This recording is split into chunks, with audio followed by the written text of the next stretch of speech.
संत ईश्वर सम्मान के आज के कार्यक्रम में मंच में हमारे बीच में उपस्थित आदरणीय दत्तात्रेय जी, केंद्र सरकार में कृषि मंत्री आदरणीय शिवराज जी, संत ईश्वर सम्मान फाउंडेशन के प्रमुख आदरणीय कपिल खन्ना जी, हमारे सभागार में उपस्थित सभी प्रमुख। किसी भी अच्छे कार्य की जब निरंतरता रहती और ये जानकर के खुशी हुई कि पिछले 10 वर्ष से संत ईश्वर सम्मान अपनी निरंतरता से लगातार कर्मयोगियों को सम्मानित कर रहा है और अब लगता है 10 वर्ष के स्थायित्व की ओर भी जा रहा है। मेरी तरफ से बहुत बहुत शुभकामनाएं। 10 वर्षों की इस यात्रा में देश के 28 राज्यों में सेवा के लिए समर्पित लोगों को सम्मानित किया गया और आज भी अभी जब जनजातीय क्षेत्र के सम्मान को मैं देख रहा था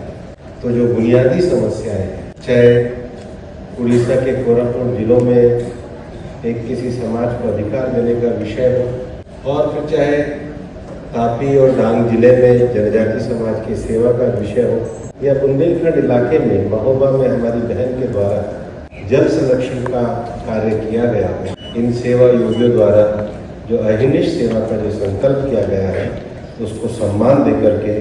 संत ईश्वर सम्मान फाउंडेशन ने एक बड़ा कार्य किया है। हमारे देश में इस समय एक स्वदेशी भारत और आत्मनिर्भर भारत का एक संकल्प और भाव पूरे देश के अंदर है। स्वदेशी भारत और आत्मनिर्भर भारत का अर्थ ही ये है कि समाज का हर व्यक्ति अपने आप में सक्षम हो और समाज में करुणा का भाव इस प्रकार से हो कि सब एक दूसरे को सहयोग करते हुए आगे बढ़े। और इसलिए जब कॉफी टेबल बुक भी यहाँ से रिलीज हुई और उसके नीचे का जो सब टाइटल लिखा हुआ था, building the better Bharat, better Bharat या स्वर्णिम भारत,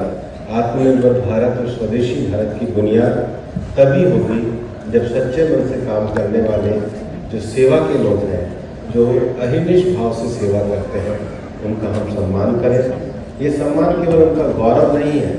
ये सम्मान भावना को बढ़ाने का एक संबल प्रदान करना है जो करुणा के भाव से समाज के अंदर जो विषमता है, समाज के अंदर जो दारिद्र्य है, समाज के अंदर जो ऐसे लोग जो निशक्त हैं उनको अपने साथ लेकर के आगे चलने का भाव है, उसको आगे बढ़ाने का काम संत ईश्वर फाउंडेशन कर रहा है। आप सबको बहुत बहुत शुभकामनाएं। जय हिंद, जय भारत।